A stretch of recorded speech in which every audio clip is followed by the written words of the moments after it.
Fondation Jean Jaurès. Penser pour agir. Bonsoir à toutes et tous. Merci d'être venus aussi nombreux pour cette rencontre avec Hatem Nafti dans le cadre donc de la publication il y a un peu plus d'un an de son dernier essai Tunisie vers un populisme autoritaire. Et vous pouvez vous procurer le livre après la rencontre. Avant de commencer, j'ose vous dire, on va procéder. Donc, on va Ania et moi interroger, discuter avec Hatem, et ensuite il y aura un échange avec la salle, 45 minutes ensemble, 45 minutes avec la salle. Donc, Hatem Nafti, ingénieur de formation, tu es expert, essayiste et analyste et expert sur la Tunisie. Tu collabores avec différents organes de la presse écrite audiovisuelle. Tu écris souvent sur le site Middle East Eye. C'est ton, si je ne m'abuse, second essai. Voilà, un premier était sorti en 2019. Le troisième, autant pour moi. Et donc, Ania Oud-Lamarakassi, qui est consultante et membre de l'Observatoire Afrique du Nord Moyen-Orient de la Fondation et qui participe souvent à nos travaux en tant qu'intervenante ou éditorialiste. Voilà. Alors, sans plus tarder, donc, Hatem, dans cet ouvrage, tu décris un peu le processus, on va dire, de la révolution de janvier 2011 et de la chute du régime de Ben Ali jusqu'à l'accès au pouvoir donc de Kais Saied en 2019 et le coup de force, le coup d'État du 25 juillet 2021, où il s'arroge tous les pouvoirs, dissout l'Assemblée et fait de l'Assemblée une chambre d'enregistrement avec l'arrestation de nombreux opposants politiques, opposants de la société civile. On en parlera peut-être plus en détail après. Et donc, tu nous expliqueras un peu ce processus et ce qu'est on va dire ce régime autoritaire et ce que tu définis le saïedisme.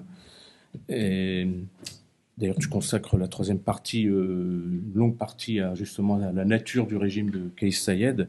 Alors, ma première question sera un peu vraiment d'ordre général, qui mériterait d'être nuancé, mais un peu pour donner un cadre général à la discussion.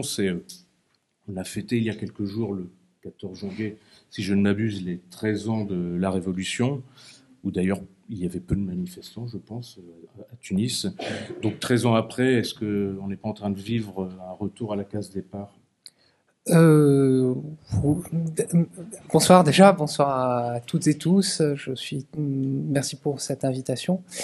Alors pour répondre à ta question, le titre de mon deuxième livre, c'était De la Révolution à la Restauration, où va la Tunisie. Donc disons que peut-être ma nature pessimiste a fait que le fil conducteur de mes écrits de 2011 à aujourd'hui, c'était essayer d'aller chercher, de détecter les ferments d'une restauration autoritaire. C'est-à-dire que la révolution a pris de court tout le monde, à commencer par le régime, mais aussi par les opposants.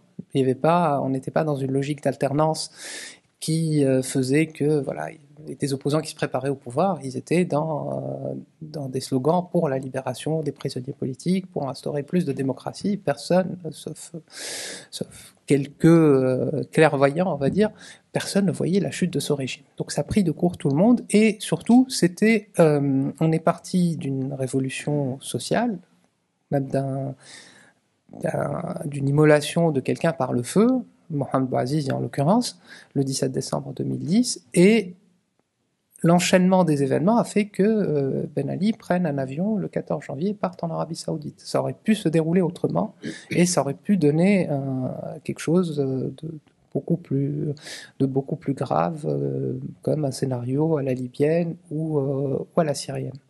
C'est quand même très important, et donc ça a pris de court tout le monde.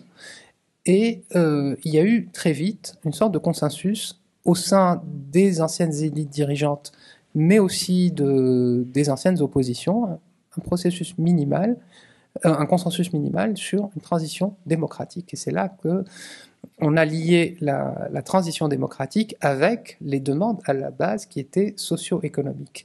Et Kais Saied fait partie, pas des contre-révolutionnaires, mais de ceux qui estiment que la révolution n'a pas apporté les bonnes réponses, a été très très vite confisqué. D'où, par exemple, il y a eu une bataille qui peut sembler anecdotique, mais qui l'est absolument pas, sur la date, sur comment dater cette révolution. Tout à l'heure, Alexandre, tu as parlé du 14 janvier. Il y a des gens qui parlent de la révolution du 17 décembre. Et l'un des premiers actes d'autorité faits par Kais Saied quand il s'est octroyé les pleins pouvoirs, c'est d'annuler les festivités, enfin de transformer le jour de la révolution par un décret pour dire non, la révolution est fêtée le 14 juin. Donc il y a eu plusieurs forces, des forces réactionnaires qui voulaient absolument pas de ces libertés, qui voulaient pas de cette transition démocratique. Une expérience sur laquelle je reviens, une expérience pas très heureuse de la pratique du pouvoir, mais qui peut s'expliquer. Encore une fois, les gens ne s'attendaient pas à arriver au pouvoir.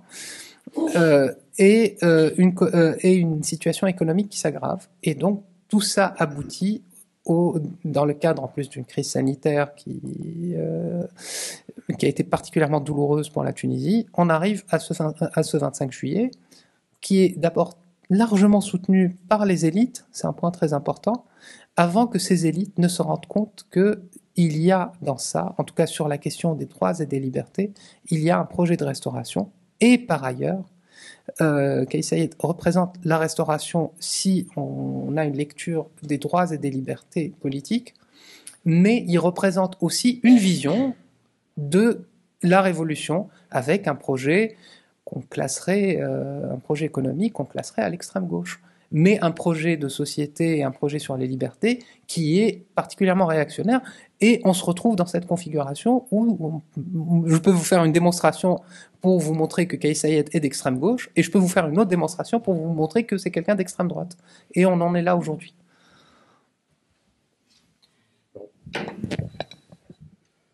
On en est là aujourd'hui. Alors justement, quelle est la pratique du pouvoir de Kais Saied? J'évoquais les pleins pouvoirs, l'arrestation de nombreux opposants, etc. Il est vraiment... sa pratique du pouvoir est une caractéristique d'une pratique autoritaire, dictatoriale, populiste. On peut penser à des grandes figures vous comprenez ce que je veux dire, comme peut-être Perón en Argentine, etc. Avec la suppression de tous les corps intermédiaires, dont l'arrestation des opposants est la traduction concrète, que ce soit les partis politiques, les syndicats, la société civile. Un grand avocat du barreau a été arrêté hier ou avant-hier, il y a quelques jours. Et puis, ce qu'il lui-même revendique, le lien direct entre lui, le chef d'État, et le peuple. Et donc, suppression de tous les corps intermédiaires. Peux-tu nous en dire un peu davantage et décrire davantage cette mécanique? Alors, il y a quelque chose d'assez... je vais peut-être commencer par un bon mot qui est utilisé par un des chercheurs en sciences politiques en Tunisie, un chercheur connu, Mohamed Sahbi Khalfaoui, qui dit Kais Saied n'est pas populiste, Kais Saied est un manuel de populisme. C'est vraiment du populisme chimiquement pur. C'est-à-dire, si on va prendre la définition la plus basique, celle du néerlandais Cas Mouda, il explique que un populisme, c'est un... Alors, il explique que c'est une... idéologie fine en anglais, c'est-à-dire elle repose pas sur, c'est pas le socialisme, c'est pas le libéralisme, mais il considère que c'est quand même une idéologie qui oppose deux corps définitivement irréconciliables, qui sont un peuple censé être pur et une élite ou des élites qui sont par définition, par construction corrompues. Et donc il va plaider pour que le peuple ait directement voix au chapitre et passe par-dessus ces corps intermédiaires. Et Kais Saied, il est dans ça.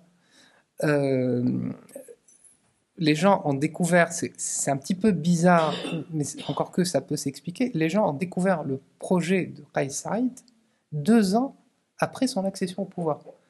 Les gens ont commencé à le prendre au sérieux 2 ans, quand il a décrété l'état d'exception, tout en violant la Constitution, mais juste pour expliquer à un public français, l'état d'exception, c'est l'équivalent de l'article 16 de la Constitution de la Ve République. C'est les pouvoirs d'exception, les pleins pouvoirs qui sont accordés au chef de l'État. Si je ne dis pas de bêtises, ça n'a été appliqué qu'une seule fois en France pendant la guerre d'Algérie, ce qui était quand même une situation assez exceptionnelle. Alors, il part d'une situation qui, à mon sens, ne nécessitait pas cette bombe atomique constitutionnelle, qui, par ailleurs, d'ailleurs, il a mal appliquée, parce que parmi les garde-fous, c'est qu'il ne faut pas dissoudre l'Assemblée et il ne faut pas virer ou limoger le gouvernement. Il a fait les deux. En disant que de toutes les façons, c'était... je ne vais pas rentrer dans les détails, mais en tout cas, il a fait les deux. À partir de là, il s'est accordé les pleins pouvoirs par décret, c'est-à-dire c'est quelque chose de jamais vu, c'est-à-dire un décret qui se retrouve au-dessus de la Constitution, et à partir de ce moment-là, les gens se sont dit, bon, maintenant qu'il a les pleins pouvoirs, qu'est-ce qu'il a déjà proposé et en fait, il a tout expliqué. Je reproduis en annexe du livre une interview de juin 2019, il n'était même pas officiellement candidat, et il a donné sa vision des choses en expliquant que la démocratie libérale, c'est plus possible aujourd'hui, que ce qui est intéressant, c'est que voilà, en 2019, donc, il voyait dans les Gilets jaunes la preuve ultime de la fin de la démocratie libérale, et donc il a dit, par exemple, je vais faire en sorte que les députés ne soient plus élus directement au suffrage universel direct, parce que là, c'est vraiment la loi des partis, et donc il a proposé tout un système, d'ailleurs qu'on a vu à l'œuvre. Actuellement, on est entre deux tours d'une élection qu'on dit locale, qui aboutit enfin, c'est une série d'élections qui vont aboutir à un Sénat. Donc lui, à la base, il voulait faire que ça, c'est-à-dire supprimer carrément l'Assemblée nationale et demander aux gens d'élire les représentants de leur quartier, si vous voulez, qui eux-mêmes vont élire, vont envoyer des élus au niveau du département, etc., etc. Et jusqu'à aboutir à une chambre. Donc aujourd'hui, ça va être l'équivalent du Sénat. Et il a aussi détaillé, il a dit que les partis politiques, il n'allait pas les interdire parce que ce ne serait pas démocratique, mais il va tout faire pour qu'ils meurent de leur belle mort. Qu'il allait empêcher les ONG d'être financées. Vraiment, il a vraiment annoncé la couleur parce qu'il part d'un principe que tous ces corps intermédiaires, que ce soit des partis, des syndicats, des associations, ce sont des filtres qui sont par construction corrompus et qui vont empêcher l'émanation de la volonté générale, et donc qu'il faut absolument abolir. Et que finalement, n'importe qui devrait être en mesure d'exercer le pouvoir, selon une logique athénienne, c'est-à-dire tout citoyen doit être en mesure d'avoir le pouvoir, et donc il va casser tout ce qui empêche cette possibilité-là. Il va le casser pour tout le monde, sauf pour le président de la République, qui lui-même est intouchable, alors que dans son projet initial, ce n'était pas le cas. Il a mis, par exemple, la question de la révocation des élus, en disant que, oui, il a instauré une sorte de mandat impératif. Les élus, aujourd'hui, s'engagent sur un programme qui peut leur être opposable. Alors ça vaut pour tout le monde, mais pour des élus qui n'ont quasiment aucun pouvoir. Mais celui qui détient le véritable pouvoir, là, il va avoir... il ne peut plus du tout être destitué. Enfin, même les constitutions sous Bourguiba et Ben Ali prévoyaient des clauses pour, par exemple, pour haute trahison, enfin, des cas où il n'est plus possible que quelqu'un soit président de la République. Donc, il a mis en place il est en train d'appliquer son projet, qui a très très peu varié, sauf que pendant un temps, il y a eu une incompréhension au niveau des élites qui étaient obnubilées par le parti islamiste Nahda, et donc qui voyaient dans le 25 juillet quelque chose qui était juste le fait d'écarter les islamistes du pouvoir parce qu'ils n'y sont pas arrivés. Donc, vu que lui est arrivé, d'ailleurs c'est très intéressant de voir par exemple comment ce que disaient les gens de lui en 2019. On expliquait que c'était le faux-né des islamistes, qu'il fallait surtout pas voter pour lui. En face, il avait une sorte de mafieux, qu'il fallait voter pour le mafieux parce que en face, c'est toujours un mafieux progressiste, etc., etc. On a eu tous ces débats-là. Et les mêmes ont changé d'avis en disant non, finalement, il nous a débarrassé des islamistes, ça fait 10 ans qu'on essaye, donc allons-y. Et ils n'ont pas compris que, notamment la centrale syndicale UGTT, qui a eu un rôle très important par l'histoire, mais surtout à partir de 2011, la centrale syndicale a dit bon, il faut l'aider. Enfin, jusqu'à aujourd'hui, d'ailleurs, la position officielle, c'est il a très bien fait le 25 juillet, sans se rendre compte qu'ils étaient en train de creuser leur propre tombe. Et ça, ce que je dis sur l'UGTT, ça vaut pour tous les camps intermédiaires. Ania. J'ai une question. Dans notre titre, on parlait de l'espoir démocratique au retour de l'autoritarisme qu'on évoque là. Si on reprend on repart un peu en arrière de la période, on va dire, de 2014, donc cette nouvelle constitution, à 2019 ou 2021, au moment du coup d'État, il se passe un moment que tu évoques comme une désillusion révolutionnaire. Est-ce que tu peux nous décrire en quelques étapes ce qui s'est passé, et surtout quel rôle ont eu les élites à ce moment-là qui ont entraîné une forte désillusion et une fronde un peu sociale qui ont engendré un peu les conditions de l'arrivée de Kais Saied au pouvoir? Alors, comme j'ai commencé à l'expliquer, la révolution, par définition, on planifie rarement une révolution.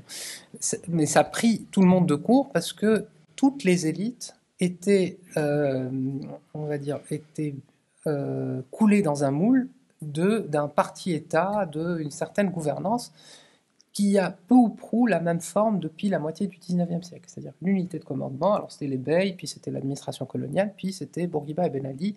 Donc il y a une unité de commandement qui... et donc même les oppositions, même les plus radicales, ne rêvaient pas d'une démocratie, on dit à la portugaise, avec un régime qui, pour le résumer, j'essaye de choisir mes mots, j'ai un député constituant qui est avec nous dans la salle, et en plus un ancien de la maison, c'est quelque chose qui ne voyaient pas du tout. Donc on a des élites qui ont été totalement prises de court. Donc on a mis en place un régime démocratique, pluraliste, mais par des élites au niveau politique, par exemple, qui n'y croyaient pas elles-mêmes. Donc le régime, ça ressemble un petit peu à ce que serait la Ve République en temps de cohabitation. Donc l'essentiel du pouvoir échoit au Parlement à travers le gouvernement, et le président de la République a quelques domaines réservés, la défense nationale et la diplomatie. Bien sûr, c'est plus compliqué que ça, mais schématiquement, c'est ça. Et pour autant, quasiment tous les chefs de parti voulaient être président de la République. C'est-à-dire que même dans l'inconscient de ces politiques, tout le monde faisait la course pour arriver à Carthage. Et on se dit, mais si vous voulez changer les choses, si vous voulez appliquer un programme politique, il vaut mieux gagner les législatives, faire un programme législatif et avoir le maximum de députés pour avoir un gouvernement. Sauf que on demandait, mais quasiment tous les chefs politiques se rêvaient à Carthage. Donc eux-mêmes ne croyaient pas, quand vous avez une élite, y compris parmi les constituants, qui a mis en place cette constitution et qui n'y croit pas. Donc il y a ça. Il y a aussi les attentes, tout simplement. On a expliqué aux Tunisiens en 2011 que avec cette constitution, vous allez... c'est-à-dire que la démocratie va engendrer le progrès socio-économique. Et les demandes étaient tellement énormes que ce n'était pas possible de toutes les honorer. Il y avait l'instabilité politique n'a pas aidé. En moyenne, il y avait un gouvernement tous les 18 mois, si mes calculs sont bons. Et donc, petit à petit, il y avait une colère grandissante. Et il y avait aussi... les élites sont plus allées sur la question qui peut facilement changer, c'est-à-dire la structure de l'État, les réformes politiques, les réformes libérales au sens politique. Donc on a pas mal avancé sur ça. On a une constitution, celle de 2014, qui est quand même très avancée sur les mécanismes démocratiques. Mais derrière, les demandes socio-économiques n'allaient pas. Et donc, il y avait de plus en plus des déceptions.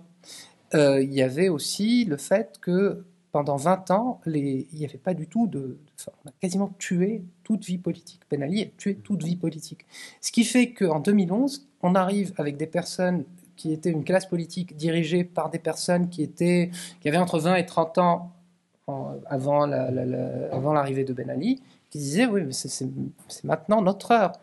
Et donc tout ça se fait sur le dos, par exemple, de jeunes qui, eux, voulaient, je disais aussi, et donc il y avait beaucoup de jeunes qui voulaient faire de la politique, qui ont été plus ou moins marginalisés pendant toutes ces années. Et donc il y a pas mal de mécontentement. Il y a un discours réactionnaire où on expliquait à chaque fois qu'il y avait un problème, c'est de la faute de la révolution. On a expliqué que la révolution égale islamiste, égale terroriste, égale Daesh. Donc il y avait ce schéma simplificateur. Et donc pendant 10 ans, on a porté ce discours, il y avait de la déception, et donc tout ceci plaidait pour un grand changement.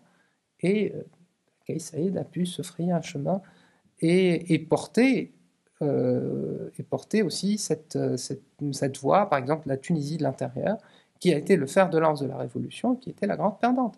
Il n'y a pas eu de grands changements socio-économiques, le chômage des jeunes est toujours, c'est même aggravé, et donc à un moment, la question s'est posée, la question classique des réactionnaires, c'est, voilà, on en a trop fait sur les libertés, moi je vous garantis le pain, et donc suivez-moi, et donc si ça se fait au prix de, en tout cas on revient à cet échange, ce troc qu'il y avait sous Bourguiba Ben Ali. On vous assure la sécurité. Il y a eu aussi le terrorisme en Tunisie pendant 10 ans, etc. Donc je vous assure la sécurité, je vous assure la nourriture, et en face, les libertés, c'est pas très grave. Et c'est un discours qui a été porté, qui aujourd'hui est porté par Kais Saïed, mais il y a qu'un malheur, c'est que il n'y a même pas la contrepartie socio-économique aujourd'hui, ce qui fait qu'on est perdant sur les deux tableaux. Kais Saïed arrive au pouvoir à un moment assez critique, puisqu'entre 2019 et 2021, on est quand même dans l'une des pires crises sanitaires mondiales. Elle est extrêmement dure en Tunisie. Et on le voit pourtant relayer des propos qui peuvent être qualifiés comme complotistes. On le voit douter, par exemple, sur le vaccin. Est-ce que ces propos-là complotistes font partie du personnage populiste et il en joue comme d'autres peuvent en jouer? On peut penser à Trump, on peut penser à d'autres personnages, ou est-ce qu'il y croit vraiment? Alors, je pense qu'il y croit vraiment. J'ai mené pas mal d'entretiens pour ce livre, et j'ai notamment eu des retours de la part d'anciens députés qui m'ont raconté que, s'agissant de la question du Covid, donc à l'époque il n'avait pas beaucoup de pouvoir, c'était un président limite honorifique, et on lui a dit, bon, vous êtes quand même très populaire, donc ce serait bien que vous donniez l'exemple sur les vaccins, etc. Et sa réponse c'était, non, vous savez très bien que tout ça c'est un complot des Chinois et des Big Pharma. C'est un peu Jean-Michel Complot, quoi. Sauf que, à ceci près, il n'est pas devant sa bière au PMU, il est à Carthage. C'est ça le malin. Et Kais Saïed vraiment croit, en tout cas c'est ma conviction, il croit à la théorie du complot, et aujourd'hui il a érigé, et ça, c'est le thème d'une note que j'avais publiée à la Fondation Jean Jaurès, c'est un mode, il faut comprendre que le complotisme, il y croit, donc ce qui fait que Trump, il sait qu'il y a un électorat, les QAnon, qui est réceptif à ça, et donc il leur sert ça. Je ne crois pas qu'il croit lui-même à toutes ces balivernes. Là, c'est quelqu'un qui y croit, qui multiplie les complots, c'est-à-dire que quasiment toutes les semaines, il va convoquer son ministre de l'Intérieur, sa ministre de la Justice, pour lui expliquer que la crise économique est en fait due au fait que il y a de la spéculation faite, alors pas pour alors, il y a de la spéculation en Tunisie, il y a de la contrebande, c'est quelque chose de vrai, mais ça ne peut pas expliquer toute la crise économique. C'est-à-dire qu'on a un gouvernement qui donne des éléments totalement logiques pour dire, voilà, on a eu la reprise post-Covid, on a eu le Covid, puis la reprise post-Covid, puis la guerre en Ukraine, sachant qu'il y a une forte dépendance pour le blé russe et ukrainien en Tunisie, et le pain, c'est une institution en Tunisie. Et donc, on a des ministres technocrates qui nous expliquent, voilà, si on a eu des pénuries, c'est parce que aujourd'hui, la note souveraine de la Tunisie a été dégradée, on peut plus, on doit payer comptant, on voit des bateaux accoster, enfin refuser d'accoster en disant payez-nous sinon on ne décharge pas les tonnes de blé, etc. Et on a un discours qui est plus rassurant, qui dit, alors, en fait, c'est mes opposants. Alors, il désigne jamais vraiment la personne, il dit les ennemis de la Tunisie, les spéculateurs, etc., etc. Et il les désigne à la vindicte pour dire voilà, si ça se passe mal, c'est de leur faute.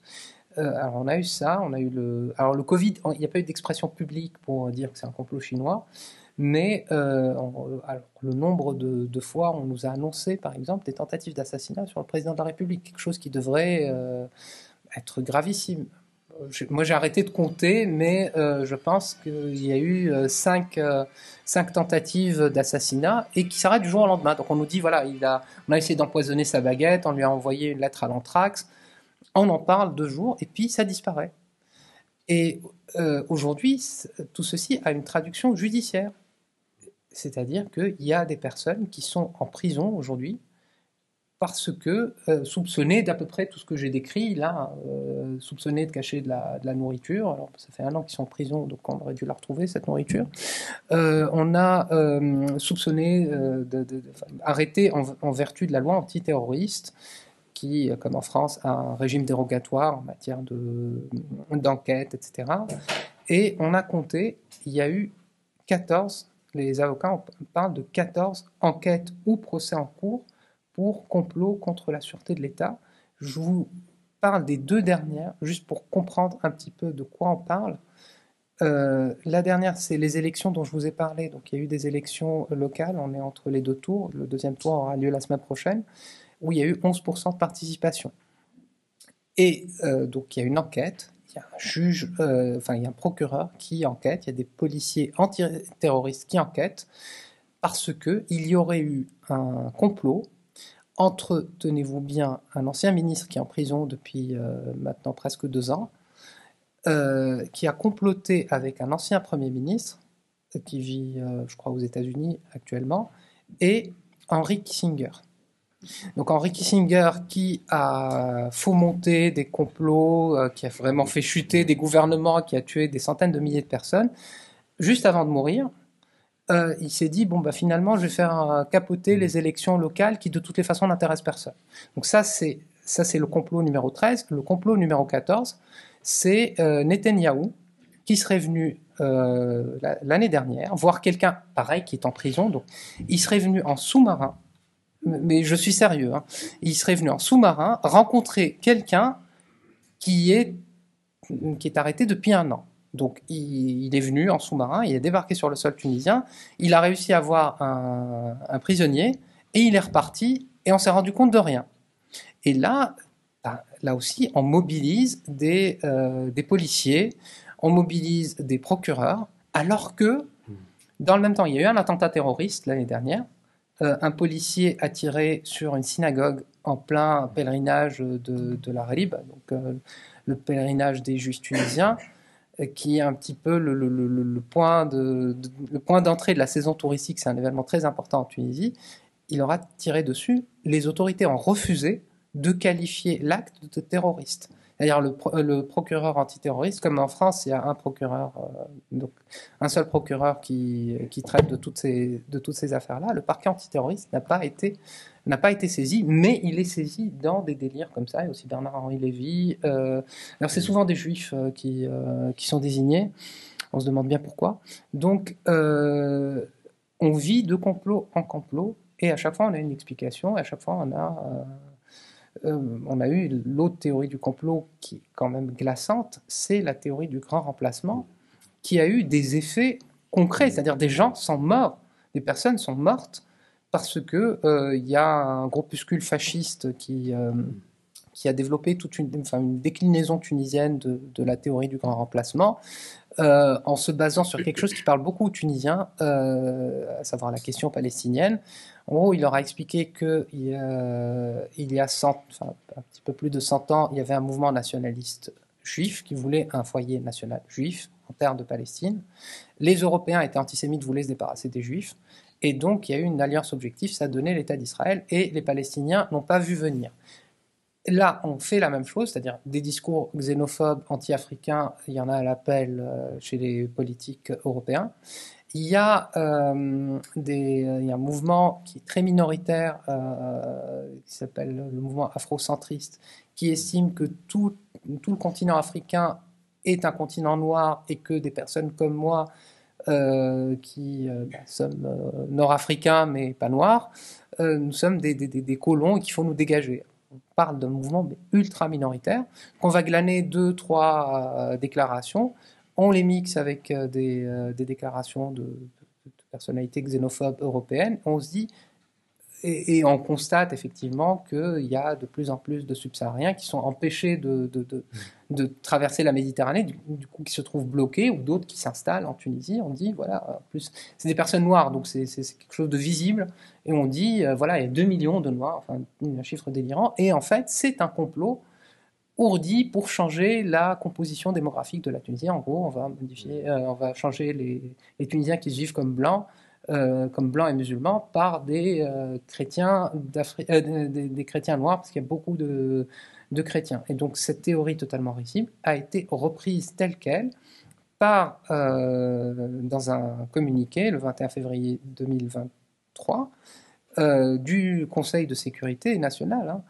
Et du coup, la semaine d'après, les gens se sont sentis autorisés à jouer aux flics, et des personnes noires, y compris des personnes en situation régulière, y compris des citoyens tunisiens, ont été chassés de leur maison, chassés de leur travail. Moi, j'ai eu des amis qui me disaient qu'ils parlaient ostensiblement tunisien pour que les gens comprennent qu'ils sont tunisiens, donc qu'il ne faut pas les chasser de chez eux. Enfin, on a eu une horreur. Il y a eu un premier épisode en février, et puis un deuxième, une rixe qui a mal tourné en juin, qui a été médiatisé par un député qui a dit, voilà, ils sont en train de nous tuer. Il y a un Tunisien qui est mort dans une rixe avec un noir, hein, pour dire les choses.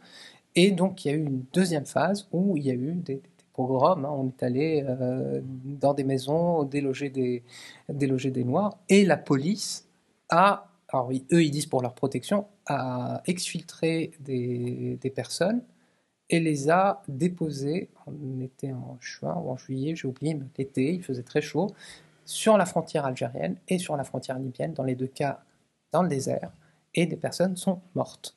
Donc c'est une théorie du complot qui ne fait pas que nous arracher des sourires. Donc aujourd'hui, vraiment, il faut comprendre que le complot est un mode de gouvernement, et ça permet, en fait, ça a beaucoup d'avantages. Un, il y a un discours quelque part rassurant, c'est-à-dire on a cette personne qui a désigné tous les ennemis intérieurs et extérieurs de la Tunisie, qui va protéger les Tunisiens, dans laquelle plusieurs catégories de Tunisiens vont se retrouver pour des raisons totalement différentes, entre ceux qui veulent en finir avec une tentative de démocratisation, ceux qui en veulent aux Noirs, ceux qui en veulent, ceux qui vivent mal leur situation socio-économique. Puis il y a quelqu'un qui leur explique que tout ça procède d'un complot ou de plusieurs complots, et donc il faut continuer à le soutenir. C'est ce qui revient quand on discute avec des personnes, y compris des personnes qui ont fait beaucoup d'études. Ce qui revient, c'est, voilà, nous avons quelqu'un qui aujourd'hui nous protège, et il est en train, on voit, voilà, l'arrestation d'hommes politiques. Dans le lot, on met des personnes notoirement corrompues, avec d'autres qui ne le sont absolument pas, et on dit, voilà, il est en train de siffler la fin de la récréation. C'est une expression qui revient souvent en français dans le texte, pour dire, voilà, au moins il a arrêté la folie qui a découlé de la Révolution, ce qui fait que plusieurs personnes convergent pour le soutenir. C'est un populisme, dans un autre papier, j'ai appelé ça un populisme par défaut. Il est là parce qu'il arrange plusieurs catégories qui elles-mêmes peuvent être antagonistes de la population. Alors, face à cette dérive et ce délire malsain et nauséabond, écœurant, est-ce qu'il n'y a quand même pas une réaction d'une partie, malgré dans le contexte de répression, d'oppression, mais une réaction de l'opinion et une réaction d'une opposition politique et ou syndicale et de la société civile? Je pense aussi où en est la gauche tunisienne. Alors, au sein de la population, honnêtement, il n'y a pas une grande, il n'y a pas beaucoup de réactions. Il y a une sorte de résignation, voire d'adhésion par défaut. Comme je vous ai dit, les gens se disent, enfin, après 10 ans 10 ans de déception, 10 ans de politisation, etc. Il y a aussi cette appétence pour l'homme fort. Ça, c'est quelque chose qui est dans l'imaginaire collectif, et pas qu'en Tunisie d'ailleurs. Je pense que la tentation autoritaire est documentée, je pense, y compris par la Fondation Jean Jaurès en France. Il y a de cela. Il faut le dire aussi, y compris la révolution tunisienne, au début, c'était, enfin, comme toutes les révolutions, c'est le fait d'une minorité. Hein. C'est juste la tournure des choses qui a fait que. Après, la gauche, c'est intéressant parce que la gauche est divisée aujourd'hui, comme d'autres familles politiques, mais pour rester sur la gauche, il y a une partie de la gauche. Alors, j'explique quand même, la gauche en Tunisie, ça inclut les nationalistes arabes qui sont difficilement classables ici parce que généralement les nationalistes arabes sont conservateurs sur des sujets de société et à minima sociodémocrates, voire socialisants. Sachant que Kais Saied, dans le projet, mais je mets beaucoup de guillemets, il a un projet socio-économique qu'on situerait plutôt pas à gauche, à l'extrême gauche. Il parle de nationalisation, il parle vraiment de refonte de l'outil productif. Alors il le fait très mal, il n'a quasiment aucune connaissance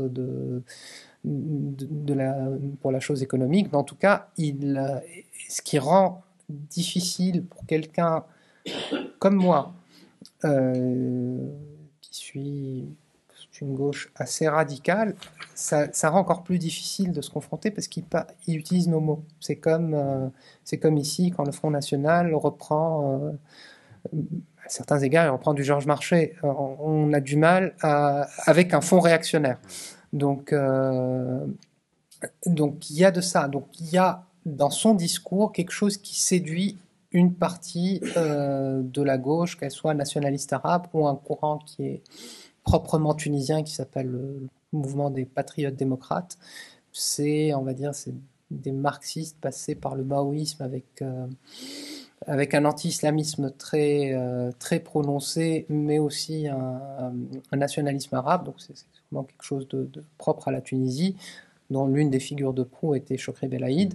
Ce mouvement-là, une partie en tout cas de ce mouvement, qui est minoritaire dans les urnes, mais qui est en tout cas très présente dans le milieu culturel, dans le milieu sécuritaire et dans le milieu médiatique. Donc c'est une minorité, mais très puissante idéologiquement. Grosso modo, les patriotes démocrates vont avoir tendance à le soutenir. Les nationalistes arabes, pareil. Il y a cette opposition, mais maladive, je dirais, contre le mouvement Nahda, qui nous fait arriver à des situations absurdes. C'est-à-dire ce que nous, camps progressistes, avons réussi par la rue. On a réussi, par exemple, à ce que la charia ne soit pas inscrite dans la Constitution de 2014. Et bien là, on a vu, il a plus ou moins forcé, il a plus ou moins imposé sa Constitution. Il y a, alors d'une manière détournée, la charia a été introduite dans la Constitution, article 5, avec la bénédiction de progressistes qui disent « votez pour cette Constitution pour lutter contre les islamistes ». C'est-à-dire on arrive à une absurdité totale. Donc il y a ce soutien, il y a des gens, pas plus tard qu'hier, une personne assez influente a dit je ne suis pas d'accord avec ce qui se passe, mais le simple fait de dire qu'on est contre ce processus revient à remettre les clés aux islamistes, ce qui est aussi une absurdité. Donc Donc il y a de ça. Après, pour le reste de l'opposition, il y a beaucoup de personnes qui étaient très très audibles quand c'était facile de critiquer. Alors là, on avait des personnes qu'on voyait qui avaient leur honte serviette dans tous les plateaux politiques, qui faisaient des meetings politiques géants, qui avaient des projets pour la Tunisie, qui ont totalement disparu de la circulation. Et il y a le retour de la peur, c'est quelque chose de très important. Donc une partie de la classe politique qui est aux abonnés absents. Et pour ceux qui restent, je vais schématiser, il y a 3 oppositions. Il y a les islamistes de Nahda et leurs partenaires, y compris des personnes qui leur étaient opposées il y a quelques années, mais voilà, autour d'un front du salut. Donc ils ont un petit peu une certaine présence, beaucoup moindre qu'avant, mais en tout cas, ils arrivent à mobiliser des foules, mais ça reste très très limité. Kais Saïed non plus d'ailleurs n'arrive pas à mobiliser les foules, c'est un point très important. Il y a les tenants de l'ancien régime autour d'Amir Moussi qui eux estiment que donc elle était un second couteau du dispositif de Ben Ali, mais c'est quelqu'un qui a eu le courage, je le dis, hein, c'est quelqu'un qui ne est pas particulièrement sympathique, qui a eu le courage de défendre le régime de Ben Ali en 2011. Ça, il fallait avoir du courage. Elle est avocate, elle est allée plaider contre la dissolution du parti de Ben Ali. Alors elle a réussi, ça fait 10 ans, plusieurs partis, dont Nahda, mais aussi d'anciens destouriens, donc c'est le courant historique nationaliste tunisien, ont essayé de récupérer ce courant, les réseaux RCD. Elle a réussi à avoir actuellement peut-être la moitié des réseaux RCD. Il y a une partie des réseaux RCD qui a compris que Kais Saïed était en train de remettre en place le régime autoritaire qui leur convient très bien, donc ils le soutiennent aujourd'hui. Et il y a l'autre moitié qui est avec cette dame. Cette dame est en prison pour quelque chose de totalement ridicule, parce qu'elle a voulu s'opposer aux élections locales. Et donc, au début, on l'a accusée de complot contre la sûreté de l'État. Enfin, jusqu'à la semaine dernière, elle encourait la peine de mort. Alors, elle estime que, sur les droits et les libertés, elle n'est pas très loin de Kais Saïed. Elle estime que la Tunisie était bien gouvernée avant. Il y avait peut-être quelques problèmes à la marge. Mais essentiellement, elle représente l'État-nation. Et depuis 2011, il y a un complot entre les islamistes d'une part et les droits de l'hommistes, sachant que ce terme est très péjoratif en Tunisie, qui ont enlevé à la Tunisie toute sa souveraineté. Donc elle porte un discours à la fois contre Kais Saïed, qu'elle estime à juste titre, qu'elle classe comme un islamiste assez furieux, mais sur la question des droits et des libertés, elle ne diffère pas trop de lui. Donc, il y a ce deuxième pôle qui est aussi assez important. Il y a le correspondant de Libé, il a remarqué, elle a été arrêtée 2 jours avant le 7 octobre, il a remarqué que une semaine après, il y a eu des manifestations, il a couvert une manifestation pour la Palestine et une autre pour la libération de cette dame. Il a dit, j'ai vu à peu près le même nombre de personnes, c'est-à-dire que quand même la question palestinienne est très importante en Tunisie. Elle a réussi à drainer autant de... Elle a encore des réseaux solides, sauf qu'elle est en prison. Et il y a les démocrates, qui sont qui n'ont quasiment aucune présence. Ils ont une présence très importante dans les médias, etc., mais pas véritablement de présence sur le terrain. Et ils sont divisés en je ne sais plus combien de chapelles, sachant qu'une partie de ces démocrates soutient le régime, parce qu'on est toujours dans cette logique de... finalement, il nous a débarrassé des islamistes, donc circuler, rien à voir. Donc c'est très difficile aujourd'hui de voir une sorte de convergence des luttes contre... parce que ces pôles-là se détestent et ne veulent pas collaborer. Donc pour l'instant, il n'y a rien qui émerge, et puis il y a très peu de citoyens lambda qui sont prêts à aller dans ça. Donc on se retrouve dans ça, sachant que, précision très importante, quand Kais Saïed appelle à des élections, il y a très peu de Tunisiens qui y vont. Donc la Tunisie a battu 3 fois le record mondial d'abstention, donc 11% aux dernières législatives, premier et second tour, et au premier tour des élections locales. Et la Constitution, si on prend que les gens qui ont voté oui, parce que si on voit le résultat, la Constitution est passée à 94,5%. Si on regarde dans le détail, il n'y a que 28% du corps électoral qui est allé, alors qu'on leur a expliqué qu'il fallait voter pour cette Constitution, sinon les méchants vont revenir. Donc lui non plus n'a pas de soutien sur son projet. Il a un soutien sur sa personne, pour les raisons que j'ai déjà évoquées, mais il n'a pas de soutien sur son projet de transformation radicale, de démocratie à partir de la base, ou de transformation des rapports de production dans la société. Agnès, tu es d'accord? Une dernière question avant de passer Ouais. à un échange avec le public. Une dernière question. On sait que 2024 est une année d'élection, pas seulement européenne, mais aussi chez le voisin en Algérie et normalement en Tunisie. On sait que la crise économique quand même bat son plein encore en Tunisie. Dans ce contexte-là, est-ce qu'on peut imaginer un retour de révolte ou de manifestation dans les rues? Et est-ce qu'on pourrait imaginer qu'il puisse rester encore très très longtemps au pouvoir ou être rapidement renversé à nouveau et voir à nouveau un épisode de révolution tunisienne? Alors, c'est très difficile de se projeter. Alors, pour les élections, c'est pas sûr. C'est probable, mais pas sûr. Parce que Kais Saied a été élu en vertu de la Constitution de 2014 pour un mandat de 5 ans. Il a aboli ce régime. Il a promulgué une nouvelle constitution sans prêter serment sur cette constitution, qui prévoit que le président puisse se présenter pour 2 mandats consécutifs. Donc rien ne dit que il est possible qu'ils disent il y a une nouvelle constitution qui a été promulguée en 2022, le président c'est 5 ans, donc prochaine élection 2027. Et il y a ce son de cloche. Après, il a un petit côté psychorigide où il dit, par exemple après le revers électoral de 2022, il a dit, c'est quand même important, nous avons organisé l'élection à temps. Et pour moi, c'est très important, c'est plus important que les résultats. Donc, c'est possible qu'il y ait des élections, ce n'est pas garanti. Qu'il y ait des élections sans bourrage d'urnes, je trouve ça très plausible.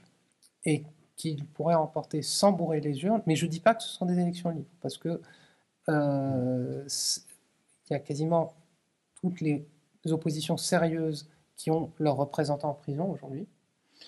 À chaque fois que quelqu'un se déclare, on voit que la justice est très réactive et commence à tort et parfois à raison à chercher des problèmes, à ouvrir des enquêtes préliminaires pour blanchiment d'argent, pour que sais-je. Donc, il va gagner faute de...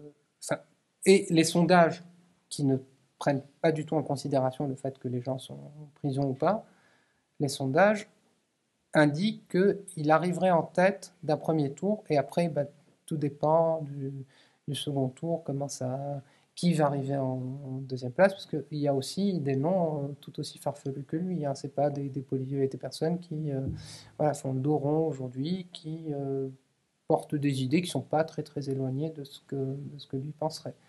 Donc c'est très difficile de voir comment vont évoluer les choses. Alors, une révolution, je n'y crois pas. S'il se maintient aujourd'hui, c'est parce qu'il y a un consensus minimal en Tunisie et à l'étranger. En Tunisie, j'ai plus ou moins expliqué, donc il y a l'ancien régime qui a compris ce paradoxe, c'est-à-dire que certes, ils portent un discours, voire un projet révolutionnaire, mais dans ce qui les intéresse, à savoir laisser tranquille l'administration. L'administration aujourd'hui, elle n'est plus, elle n'a plus de compte à rendre aux citoyens, elle n'est plus sous le contrôle citoyen. Donc c'est quelque chose d'assez important pour l'administration tunisienne qui se vit comme un acteur politique. Quand je dis administration, avec son pan armé et son pan non armé. Il y a donc cette convergence. Il y a l'armée qui estime que pour l'instant le pays est plutôt bien tenu et qui a de plus en plus de pouvoir, ce qui est nouveau pour la Tunisie. Mais ça ne date pas de Kais Saied. C'est depuis 2011. Il y a une sorte de glorification de l'armée, sur la base d'une fake news d'ailleurs, sur le fait que le chef d'état-major ait refusé de tirer sur la foule. Maintenant on sait que c'est faux, mais tout sondage confondu donne minimum 90% de popularité pour l'armée, juste pour donner les chiffres de 2020-2021, les partis politiques et l'Assemblée nationale, c'était 3 et 6% de popularité. Donc l'armée a de plus en plus de pouvoir. On a des ministres militaires, ce qui est assez nouveau en Tunisie. On a des nominations de personnes militaires. On a le système policier qui aujourd'hui réussit à se placer, notamment en présentant des complots, c'est-à-dire en servant des complots. À chaque fois on dit voilà, il y a un tel qui a voulu vous tuer, il y a un tel, etc. Parce que les dossiers contre les opposants, je crois que Kais Saied y croit. Enfin, c'est toujours cette théorie du complot et sa perméabilité. Donc on a des services qui lui servent des complots à chaque fois. Vous voyez, Kissinger et machin, et lui il y croit. Il pense, parce que c'est quelqu'un, c'est pour ça que j'ai parlé de populisme autoritaire, c'est quelqu'un qui se croit investi. Il y a un côté, mais totalement messianique, qui croit avoir trouvé la solution. Alors, non pas pour la Tunisie, mais à minima pour les pays du tiers-monde, voire pour le monde entier, parce qu'il a découvert une nouvelle théorie qui en finirait avec la démocratie libérale telle qu'on la connaît, etc. Et donc on est quand même dans ces considérations. Donc à partir du moment où on va sur un comment dirais-je, sur un terrain plutôt christique, le fait de s'opposer à Kais Saied, c'est un petit peu du blasphème. Donc, bref, donc tout ça pour vous dire qu'il y a une sorte de convergence pour le maintien de Kais Saied à l'intérieur, un maintien par défaut, mais un maintien quand même, et à l'extérieur. Les pays arabes, c'est assez facile de comprendre qu'il y a eu une réprobation totale des printemps arabes qui sont partis de Tunisie. Donc le fait qu'on corrige, entre guillemets, l'exception démocratique tunisienne, ça arrange quasiment tous les régimes qui ne sont pas démocratiquement élus. Et pour les partenaires étrangers, on a l'Europe et en particulier la France et l'Italie. Ce qui regarde en premier, c'est la question migratoire. Kais Saied fait vraiment le job. Il récupère à tour de bras les migrants, délivre des laissez-passer, etc. Donc le sujet de la Tunisie aujourd'hui est défendu par Giorgia Meloni, la première ministre italienne, qui le dit clairement. On s'en fout que ce soit un dictateur. C'est un très bon garde-frontière, donc, et les deux s'entendent très bien. La France, c'est pareil, hein, Macron aussi le soutient.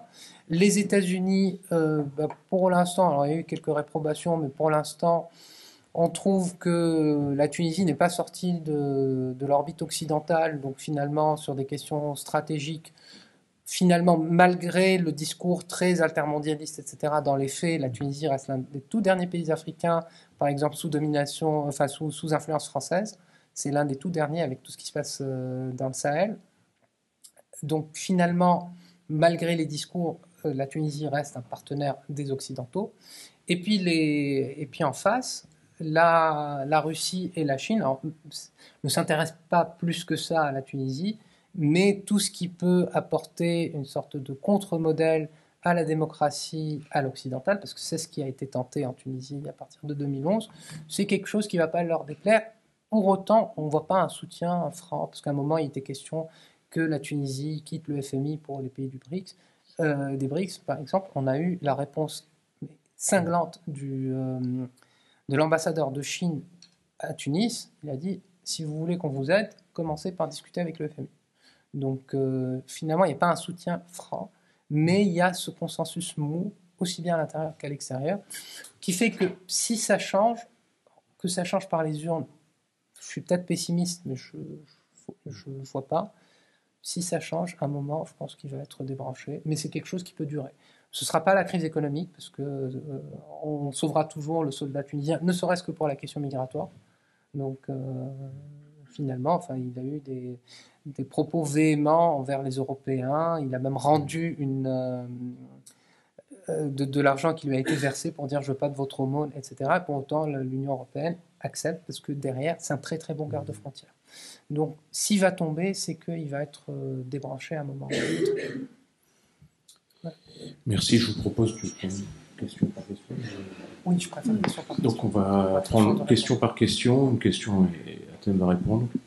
Voilà, merci beaucoup. Merci beaucoup. Si Hatem, je suis un juif tunisien. Je suis la première génération née en France. Mes parents sont nés en Tunisie, mes grands-parents sont nés en Tunisie, mes arrière-grands-parents sont nés en Tunisie. Dans ma famille, on a travaillé pour le BEI. On a participé à la construction de Marsa Cube. Et pourtant, aujourd'hui, les Juifs tunisiens ne reviendront pas en Tunisie parce que la Tunisie nouvelle ne veut plus des Juifs. Et j'aimerais bien savoir qu'est-ce que vous pensez de l'avenir des Juifs tunisiens en Tunisie, même s'il en reste très peu, et des Juifs de diaspora par rapport à la situation aujourd'hui. Et je rajoute que dans ma famille, quand on va l'été en Tunisie, on dit pas je pars à Tunis, on dit je rentre à Tunis. Et ça, je crois, en tout cas aujourd'hui, ça n'existe plus. J'aimerais bien vous interroger là-dessus. Alors, c'est assez difficile de répondre à cette question. Je vous explique pourquoi. Parce qu'il y a des configurations qui sont très différentes. Il y a une communauté juive plutôt stable à Djerba. Donc on parle d'à peu près 1000 personnes. Qui, malgré en 20 ans 2 attentats qui l'ont clairement visé, ne sont jamais partis. Donc, je me permets de relativiser un petit peu ce que vous dites. Je suis, pour ma part, quelque part l'héritier de quelqu'un alors qui a fini sa vie en France, mais qui a par exemple jamais demandé la nationalité française. Je parle d'un grand militant de la gauche tunisienne, Gilbert Nakache. C'est quelqu'un qui a dû quitter la Tunisie pour cause d'antisémitisme, qui a visé son fils au moment de la seconde intifada, mais c'est quelqu'un qui ne se vivait que comme tunisien. Et c'est quelqu'un qui m'a fait la leçon, par exemple, quand j'ai demandé la nationalité française. Juste pour relativiser ce que vous dites, c'est quelqu'un qui a été... alors c'est terrible ce qui leur est arrivé, mais c'était une fratrie de 3, ils sont morts, lui et ses 2 sœurs, en l'espace de 6 mois. Ces 2 sœurs qui se sont installées en France ont été enterrées au Père-Lachaise d'ailleurs, et lui, il a été enterré avec les honneurs nationaux en Tunisie. Donc la question des Juifs est globalement, oui, il y a eu des vagues de départ à partir qui ont plus ou moins d'ailleurs suivi les différentes guerres israélo-arabes. Il y a eu un gros départ aussi qui s'est fait juste après l'indépendance. Mais que ce soit, juste pour faire le lien avec notre sujet, que ce soit Kais Saied ou ses prédécesseurs, je n'ai pas vu, par exemple, alors que j'ai donné des éléments... j'ai oublié, voilà, j'ai commencé l'article pour la Fondation Jaurès avec cet exemple-là. Il y a eu une inondation terrible en Libye après le passage d'un ouragan qui s'appelle Daniel. Alors on sait comment, il y a une liste, tout un système pour nommer les ouragans, et il a convoqué des ministres, donc il essayait de convoquer ses ministres pour dire vous voyez quand même, personne ne s'est posé, c'est cru très intelligent, personne ne s'est posé la question de savoir pourquoi est-ce qu'on a nommé cet ouragan Daniel.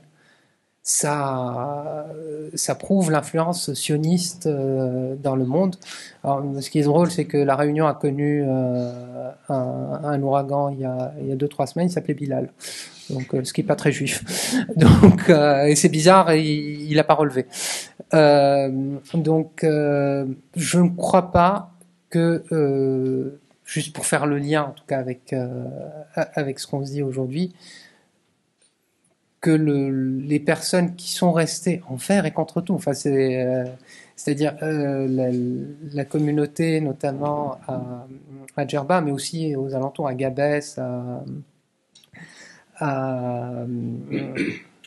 j'ai oublié le nom, enfin bref, à Jagis, voilà. S'ils ont décidé de rester, je ne crois pas que ce soit le président en place qui décide. Je pense qu'il y a plus... En 2011, par exemple, il y a eu des déclarations de Netanyahou pour dire, voilà, le pays est en train de s'islamiser, venez chez nous. Il y a eu une réponse du grand rabbin de Tunis qui a dit, non, les Tunisiens, on reste chez nous. Et de fait, il n'y a pas eu une réduction monstre on parle d'une ultra minorité, mais c'est une minorité qui reste stable. Donc après, oui, je connais très très peu Il y a eu un film cette année qui a eu beaucoup de succès, qui parle de cette relation. Alors, un retour au pays.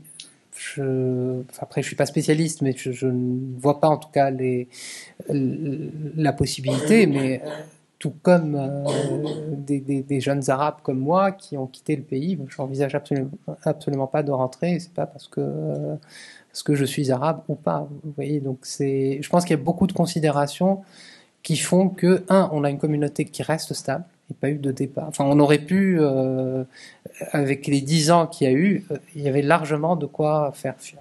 Il y a un enracinement des personnes qui ont décidé de rester jusqu'ici. Après, pour le reste, il y a beaucoup de paramètres qui font que c'est très difficile qu'il y ait une sorte de retour.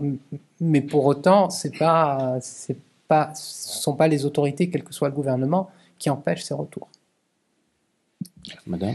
Oui, je voudrais revenir sur un point que vous avez évoqué à plusieurs reprises, mais pas suffisamment illustré pour ma compréhension des choses.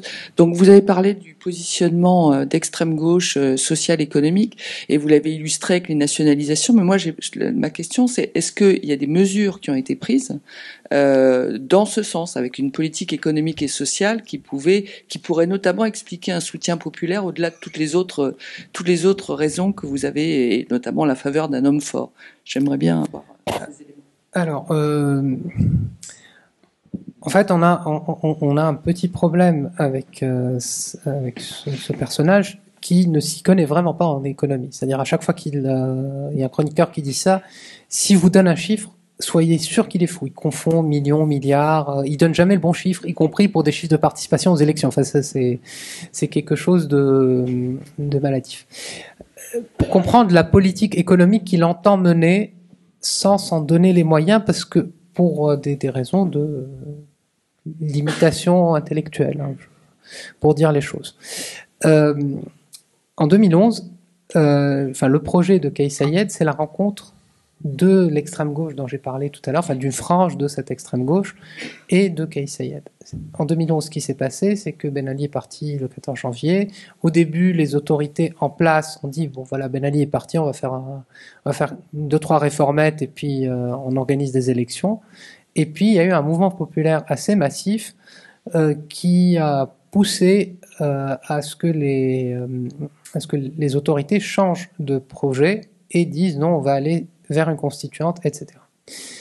Et donc il y a un ancien régime qui est très légaliste, qui avait besoin d'un cadre, y compris d'un cadre légal pour la Constitution, et on avait des demandes vraiment révolutionnaires avec des tribunaux révolutionnaires, etc. Donc finalement, il y a eu un consensus pour dire on va faire une sorte de proto-parlement qui va régenter, régenter l'année électorale, on va convoquer des élections, etc. Ce consensus a été accepté par quasiment tout l'ancien régime qui est resté au pouvoir et toutes les forces politiques, à quelques exceptions. Kais Saied a fait partie de ce mouvement et il s'est retrouvé avec un groupe d'extrême gauche qui, lui, était un petit peu influencé par la vague populiste des années 2000 en Amérique latine, et ensuite par ce qui s'est passé, qui découlait de la révolution tunisienne, c'est-à-dire le mouvement des indignés, les 5 étoiles en Italie, etc., etc.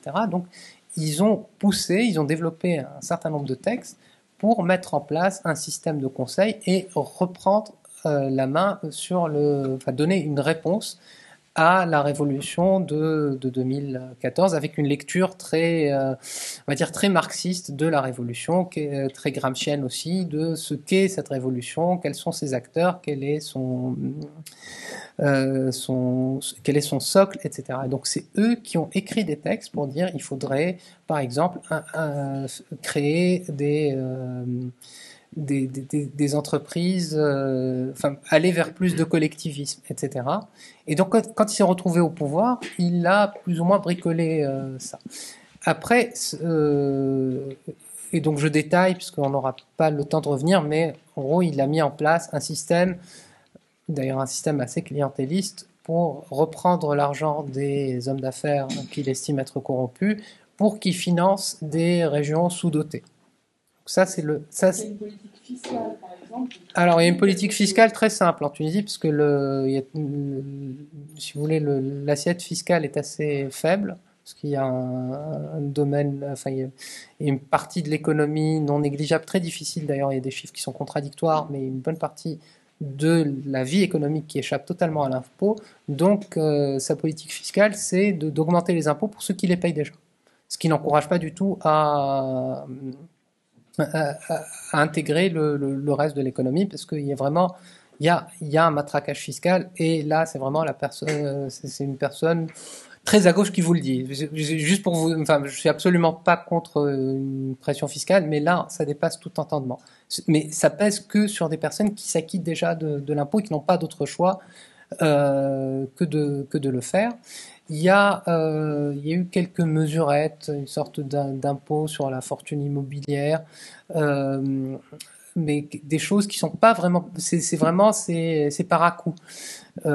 Et il y a actuellement une demande qu'on retrouve souvent chez la gauche radicale, une demande pour revenir sur l'indépendance de la Banque centrale. Ça, c'est vraiment un marqueur des gauches radicales en général. Donc là, il y a un projet, mais comme d'habitude, le problème, c'est que les idéologues, ils n'ont pas directement accès déjà ni à Kais Saied ni à l'État. Pour l'instant, en tout cas, ils nomment très très peu de ces idéologues dans les postes clés. Donc des fois, il y a des députés qui poussent ce genre de mesures, et il n'y a pas véritablement une politique réfléchie et cohérente. Et ce qui fait qu'on a une administration qui continue vraiment qui a été biberonnée, des personnes qui sont en fin de carrière, donc qui ont commencé leur carrière au début des années 80, au moment où la Tunisie a pris son virage néolibéral avec ce qu'on a appelé le plan d'ajustement structurel, donc ils savent faire que ça. Donc on demande à ces gens-là de mettre en place, donc il y a beaucoup de résistance intérieure, sachant que le principal initiateur de toutes ces politiques ne s'y connaît pas. Et donc, moi j'ai vu des choses, par exemple, j'ai écrit un papier sur la réforme des universités. C'est quelque chose qui a été imposé par le FMI, qui a été initié dans les dernières années de Ben Ali, et puis quand il y a eu la révolution, disons les syndicats et les partis de gauche s'y sont toujours opposés. Et Kais Saied, comme il ne maîtrise pas beaucoup, et comme pendant 2 ans il a gouverné par décret-loi, son administration lui a dit il faut signer ce décret. Donc c'est quelqu'un dont le logiciel est très à gauche, qui va sur quelque chose de dévastateur, parce qu'en gros on va donner beaucoup d'argent, enfin on va laisser les instituts de recherche liés aux nouvelles technologies trouver leur financement, ça c'est facile, et on va reculer sur le système éducatif, c'est-à-dire l'État va se désengager des universités pour tout ce qui ne rapporte pas de l'argent. Donc on est vraiment dans une logique ultra-libérale, et il a signé ça parce que c'est un sujet qui ne l'intéresse pas. Donc on est vraiment, c'est difficile de vous dire qu'il a actuellement un projet socialisant, parce que ce n'est pas le cas. C'est faux de dire que la Tunisie a un logiciel libéral, parce que ça a toujours été plus compliqué que ça, il y a toujours eu un interventionnisme de l'État. Donc on va continuer dans ça. Bonsoir. Moi, j'avais une question qui concernait plutôt la personne de Kais Saied. Vous avez décrit comme un populiste, mais en revanche, lui, quand il parle, il est extrêmement rigide. Il s'exprime dans un arabe littéral parfait, évidemment. Parfait, c'est pas vrai. En tout cas, qui n'est pas l'arabe tunisien. Comment est-ce que vous interprétez cette différence de forme et de fond assez marquée, qui fait qui est aussi un peu un élément qui sert à le décrédibiliser à l'étranger, et dans d'autres pays arabes, on en fait des caricatures et des parodies sur cet aspect vraiment précis d'image. Voilà. Alors, si vous voulez, le personnage de Kais Saied s'est fait connaître en 2011. Les gens ne le connaissaient pas. C'était un enseignant, d'ailleurs, qui n'a jamais eu sa thèse. Et je pense que là, c'est une partie du problème. C'est-à-dire que, vraiment, pour expliquer une partie de la crise politique, il a été enseignant à la fac de droit et de sciences politiques de Tunis, qui est vraiment l'école de l'élite, dans une élite tunisienne où les avocats et les juristes sont surreprésentés. Et donc il y a une partie qui vraiment s'explique par ça. Alors le style, moi j'ai entendu parler de lui quand j'étais étudiant, parce que j'avais des amis qui suivaient des cours de droit, des amis qui ont fait l'école française et qui du jour au lendemain se retrouvent face à ce professeur qui parle un arabe classique, qui donne l'impression d'être un arabe très soutenu, mais en réalité c'est plus compliqué que ça. Mais du coup ça donne une certaine aura en réalité. Et il faut savoir, peut-être pas tout le monde connaît la Tunisie, mais il y a une distance, c'est-à-dire que ma langue maternelle, c'est le tunisien arabe, qui est un dérivé de l'arabe, mais il y a une distance beaucoup plus importante entre le tunisien, le dialecte tunisien et la langue arabe littéraire et soutenue qu'un français, on va dire, soutenu et le français du quotidien. C'est pas deux langues différentes, mais il y a quand même un écart. Donc le fait, Ben Ali, par exemple, il s'exprimait, qui n'était pas particulièrement cultivé, il s'exprimait souvent, tout le temps, jusqu'à son dernier discours, là il a tenu en tunisien, il s'exprimait parce que c'est un gage, si vous voulez, de respectabilité. Et Kais Saied devient une sorte de ce qu'on appelle un bon client, parce que en 2011, les questions constitutionnelles, mais dès le premier jour, sont devenues l'alpha et l'oméga de la vie politique, parce qu'il s'agissait de changer de constitution, vraiment dès le premier jour, c'est-à-dire quand Ben Ali est parti, on a eu une discussion surréaliste sur est-ce qu'il faut considérer que c'est une vacance permanente ou est-ce que c'est une vacance partielle ou temporaire. Donc, et du coup, les médias se sont mis à inviter des juristes. Et il se trouve que lui était tout le temps disponible et il allait, donc ça donne, et donc il apparaissait jusqu'à 2 semaines. Il y a un chercheur qui a travaillé sur ces apparitions médiatiques. Il apparaissait jusqu'à 2 semaines, toutes les semaines, pendant au moins 2-3 ans, le temps de la phase constituante, au JT de 20h, qui est de loin le programme le plus regardé dans toute la Tunisie, y compris les gens qui ne comprennent pas, tout le monde met ce JT de 20h. Donc ça lui a donné beaucoup de respectabilité. Après, pendant sa campagne, il a été attaqué sur ça, et il a commencé à essayer de parler tunisien. Donc aujourd'hui, il a tendance à plus parler tunisien, mais toujours avec ce côté un petit peu rigide, où effectivement il y a des gens qui l'appellent Robocop, mais qui donne aussi l'impression, et c'est ça qui est important, qui donne l'impression d'une rigueur académique, mais aussi d'une rigueur morale. Et c'est ça que les gens disent, ils disent c'est quelqu'un je traduis, de propre, parce que en fait c'est quelqu'un qui n'a jamais eu qui n'a même pas été chef de département dans son école, donc qui n'a jamais eu de responsabilité, du coup qui n'a aucune casserole de ce côté-là, et puis c'est quelqu'un moi je le pense, d'intègre. Sauf que pour l'intégrité, c'est pas l'alpha et l'oméga, il fait des choses qui sont plus que discutables, mais comme il y a eu de la corruption très importante pendant des années, et on voyait une sorte de démocratisation, c'est-à-dire que sous Ben Ali, il y avait la famille, la corruption était au sein de la famille, et puis il y avait un système pyramidal. Là, ce qu'on a eu pendant 10 ans, l'expression, c'est la démocratisation. Donc il y avait des barons locaux avec des systèmes d'allégeance, etc. Et donc, comment il a gagné, comment il a eu mon vote, par exemple, moi au second tour, c'est qu'en face, il avait la caricature du Berlusconi tunisien, d'ailleurs, qui était associé sur un projet médiatique avec Berlusconi, donc vraiment le filou, etc. Et donc, cette image qui n'a pas changé, il n'a pas changé de train de vie, on n'a pas vu d'enrichissement dans sa famille, etc. Et donc, c'est un gage de sérieux. Donc, et la rigueur, on va dire, discursive, et la rigueur morale, même si c'est plus que discutable quand on met en prison des personnes qu'on sait pertinemment, où on essaye de ne pas trop savoir qu'elles sont innocentes et qu'elles sont en prison juste parce que pour donner des gages à ce monsieur, la rigueur morale, elle en prend. Bonjour. Vous permettez qu'on revienne un peu sur le thème exact que vous avez essayé de traiter, le populisme autoritaire, sans revenir sur l'histoire du jeu démocratique de la Tunisie, qui est né avec essentiellement avec Bourguiba, qui a inscrit un peu dans les esprits ce que devait être la Tunisie. Dès qu'on parle de populisme, d'autoritarisme, ça sent un peu le soufre. D'autant plus quand il s'agit de certains pays, arabes, africains, sud-américains. Et être populaire n'est pas forcément péjoratif. Populaire, Populaire ou populiste? Populaire. Populisme, populaire, c'est un peu des dérivatifs. Ça veut dire quelqu'un qui fédère beaucoup. Et autoritaire, c'est celui qui est contraire de laxiste, qui exerce la loi dans ses limites. Le jeu démocratique, l'exercice du pouvoir, dans la légalité et l'autorité, on est un peu sur le fil du rasoir. Donc, c'est trop facile de dire l'un ou l'autre. On s'attendait à ce que vous nous éclairiez un peu quelques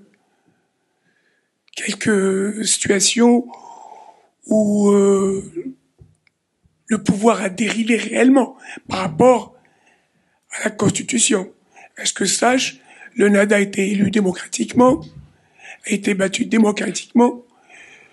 Monsieur Kaït, qui était lui un universitaire, qui n'était pas du tout rompu dans le jeu politique, les arcanes, tout ça, il venait un peu avec brut de coffrage, appliquer la loi dans toute sa rigueur. Oui, enfin c'est pour ça que je demandais votre éclaircissement.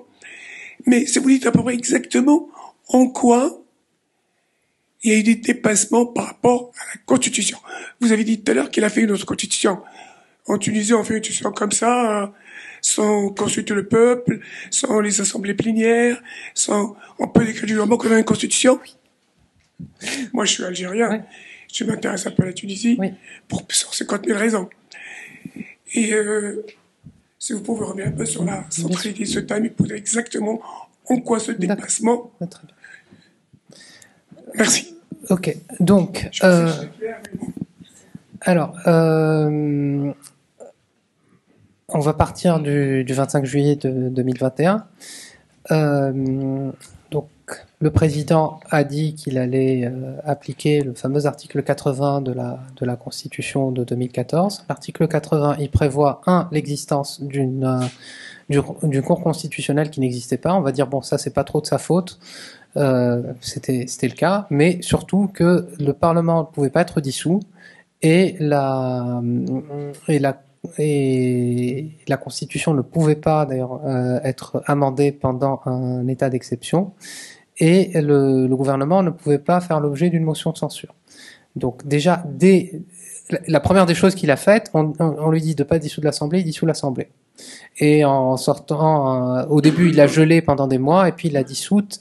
Il a dit le lundi, je m'en souviens, le lundi, il a dit c'est pas possible, je ne peux pas. Vous savez très bien que la Constitution m'empêche de dissoudre l'Assemblée. Le surlendemain, il dissout l'Assemblée. Donc, on commence par ça.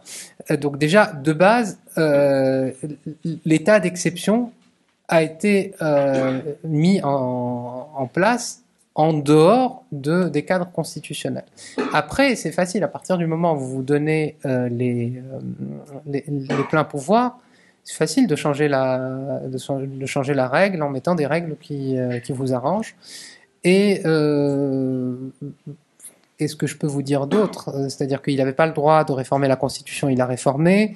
Et il a dit qu'il avait fait une sorte de consultation électronique pour demander l'avis du peuple. Alors c'est une consultation à laquelle il y a eu à peu près 5% du corps électoral. Et dans ces 5% du corps électoral, quand la question leur a été posée, est-ce que vous voulez une réforme constitutionnelle? Ce que à peu près tout le monde demandait, ou est-ce que vous voulez une nouvelle constitution? Il y a eu une majorité pour une réforme constitutionnelle. Il leur a dit, ok, vous aurez une nouvelle constitution. Il a commencé à édicter des lois tout seul, comme une loi anti-fake news, enfin soi-disant anti-fake news, qui ne s'applique pas du tout à ses amis, qui, alors là, sur les fake news, ils y vont très fort. Il est en train de mettre en prison sur la base d'applications scandaleuses de la loi sur la question du complot contre la sûreté de l'État. il avait demandé à des magistrats de poursuivre ses opposants, parce qu'au bout de quelques mois d'état d'exception, des députés se sont réunis sur Internet. On en a un qui est dans cette salle aujourd'hui, et ils ont voté symboliquement, parce qu'ils n'avaient pas la force avec eux, ils ont voté symboliquement la fin de l'état d'exception. Il en a profité pour dissoudre l'Assemblée, et par ailleurs, il a exigé que tous ces députés soient déférés devant la justice en vertu de l'article 72 de la Constitution, du Code pénal, en gros, en disant qu'ils ont essayé de faire un putsch militaire. Avec Zoom, à ma connaissance, ça ne tue pas, Zoom. Et quand des procureurs qui ont juste essayé d'appliquer la loi pour dire, attendez, mais l'article 72, parce qu'il a dit, il faut qu'il soit poursuivi en vertu de l'article 72. Les députés ont dit, des juristes ont dit, mais c'est pas possible parce qu'il n'y a pas la force armée, il y a des règles pour appliquer. Il a viré ces personnes-là, il les a pas virées de leur poste, il les a limogées. Quand ces personnes-là, quand des magistrats ont été limogés sur la base de simples rapports de police et qui sont allés devant le tribunal administratif les a rétablis dans leur poste, il a refusé de les rétablir dans leur poste.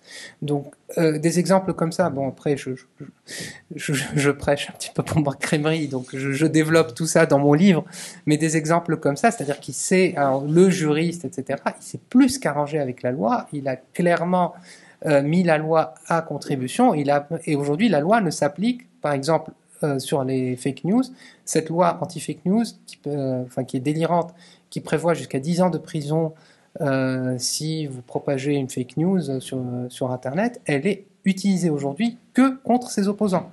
Moi, je me fais lyncher. Moi, j'ai des avocats qui ont porté plainte contre des proches du président en vertu de cette loi. On va l'appliquer. Vous voulez l'appliquer, on va l'appliquer à des personnes qui nous calomnient matin, midi et soir. Le parquet refuse d'instruire ces affaires-là. Donc aujourd'hui, on a non seulement des exemples de violation de la loi, ça, il y en a plein, mais par ailleurs, c'est une loi qui ne s'applique qu'aux personnes qui dérangent le régime. Donc c'est du coup, bon, la popularité, je veux bien qu'il soit populaire, mais la popularité ne permet pas tout, hein, sinon, si on est populaire, on va se permettre de tout faire. Heureusement qu'il y a des garde-fous, il est en train de désactiver les garde-fous les uns derrière les autres, et je vais aller même au-delà de ça, il viole la Constitution qu'il a imposée. C'est-à-dire, sa Constitution prévoit la mise en place d'une cour constitutionnelle pour que, justement, il ne passe pas à n'importe quelle loi. C'est sa Constitution à lui. Il refuse, ça fait maintenant pratiquement 2 ans qu'on a cette nouvelle Constitution, il refuse de mettre en place la cour constitutionnelle parce qu'il a aussi un petit côté paranoïaque et que, selon sa nouvelle Constitution, c'est le président de la cour constitutionnelle qui assure l'intérim si jamais le président venait soit à disparaître, soit à être empêché d'une quelconque manière. Donc là, on a un pays en otage, on ne met pas les institutions qu'il a lui-même mis en place, et des exemples comme ça, il y en a plein, y compris pour des lois qu'il a lui-même édictées. Donc on n'est pas du tout dans la rigueur de la loi. Moi je veux bien, je suis quelqu'un d'assez légaliste, mais on n'est pas du tout dans ça, on est dans la loi, et je commence le livre je me permets, je vais juste lire les 2 citations par lesquelles je commence le livre. Alors, il y a une citation très simple, celle de Bismarck, qui dit « La force prime le droit ». On est vraiment dans cette situation. Après, je cite Montesquieu, « Il n'y a point de plus cruelle tyrannie que celle que l'on exerce à l'ombre des lois et avec les couleurs de la justice ». C'est vraiment, ces deux citations résument un petit peu la situation en Tunisie. On n'est pas dans l'application rigide de la loi, on est dans dans l'instrumentalisation de la loi à des fins purement politiciennes pour se maintenir au pouvoir. Et là, ça change quand même la perspective. Merci.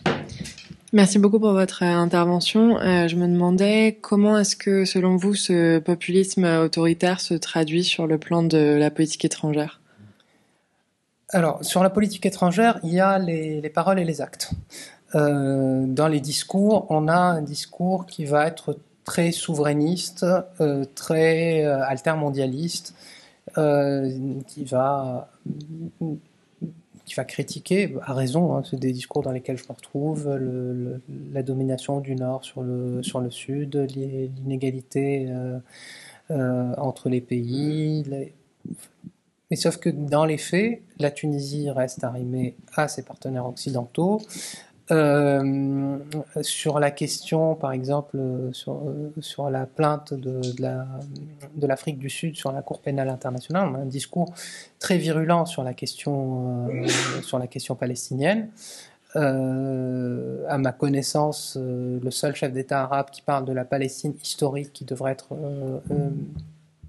qui doit retourner aux Palestiniens, à ma connaissance, il n'y a que Sayed qui va même au-delà de ce que dirait aujourd'hui le Hamas, hein. C'est-à-dire vraiment la Palestine, toute la Palestine, etc. En plus avec une vision assez religieuse de la chose. Mais sauf que dans les faits, la Tunisie a refusé de se joindre à l'Afrique du Sud, à la plainte de l'Afrique du Sud. Pourquoi? Au motif assez fallacieux de se dire si on porte plainte contre Israël, c'est une manière de reconnaître, parce que la Tunisie ne reconnaît pas Israël. Sauf que dans les faits, la Tunisie a déjà porté plainte, parce que c'est l'un des rares pays en dehors du Moyen-Orient qui a été bombardé par Israël le 1er octobre 1985. Et la Tunisie a obtenu, c'était un des rares pays aussi à obtenir la condamnation de cette agression par le Conseil de sécurité, parce que les États-Unis n'ont pas émis de veto, donc ils se sont abstenus. Aujourd'hui, on n'est pas du tout dans ça. On est dans des discours alors qui vont haranguer les foules, mais dans les faits, c'est quelqu'un qui est assez conscient des rapports de force. Donc c'est pas, par exemple, c'est pas un Kadhafi. C'est quelqu'un qui a le discours de Kadhafi, mais qui a pas non plus les actes. Donc voilà, c'est un discours qui amuse la galerie, ce qui explique aussi qu'il continue à être soutenu par les Occidentaux finalement, malgré les réprobations officielles. Oui. Est-ce qu'il y a une censure des journaux et est-ce que votre livre sera publié en Tunisie? Alors, mon livre a été publié en Tunisie, j'ai pu le présenter, mais la situation est allée assez vite. C'est-à-dire, mon livre est sorti en octobre 2022. Nous l'avons coédité. Il y a une maison d'édition tunisienne qui l'a coédité. Aujourd'hui, il se vend en librairie. Il s'est plutôt bien vendu pour un livre en français sur un sujet quand même assez pointu. J'ai pu le présenter dans quasiment tous les médias tunisiens.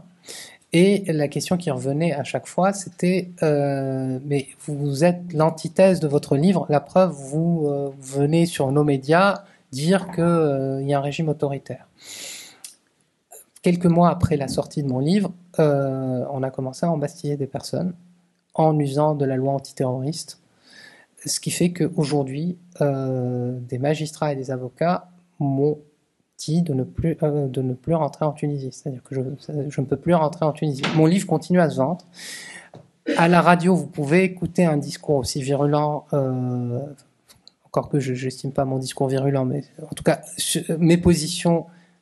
Moi, je continue, par exemple, à être invité à la radio tunisienne et à tenir le discours que je vous tiens aujourd'hui.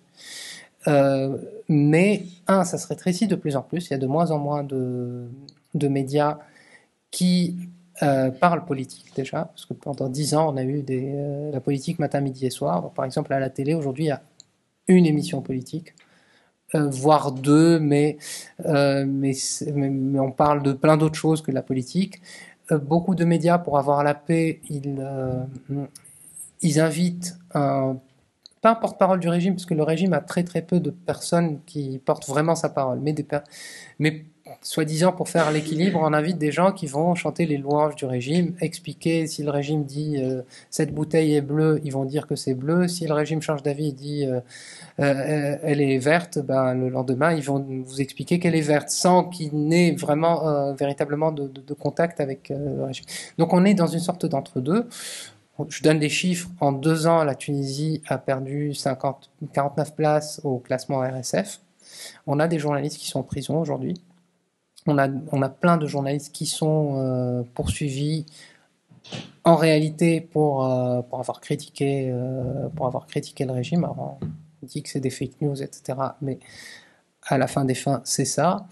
On a toujours dans le discours complotiste, le président estime que les personnes qui portent un discours qui lui est hostile, ce sont des personnes vendues. Donc typiquement, en plus, j'ai le bonheur d'avoir une autre nationalité, une nationalité occidentale. Donc moi, je vous dis pas à chaque fois que je passe à la radio ce que je me prends comme traître, vendu, etc., etc. Donc on a une sorte de pression qui vient par le bas, ce qu'on désigne à la vindicte aujourd'hui. Les personnes qui sont opposantes, bon ça c'est du classique, hein, c'est pas nouveau. Le traitement, on va dire le double standard occidental totalement scandaleux depuis le 7 octobre ne plaide pas pour des personnes comme moi qui essayons de dire non, la démocratie libérale ou les droits de l'homme, c'est pas un truc de blanc, c'est quelque chose d'universel. Aujourd'hui, on se retrouve un petit peu en porte-à-faux parce que d'une part, il y a des gens qui vous expliquent, vous voyez, c'est un truc de blanc, vous voyez que les Occidentaux peuvent vous expliquer qu'un mort n'est pas un mort, etc., etc.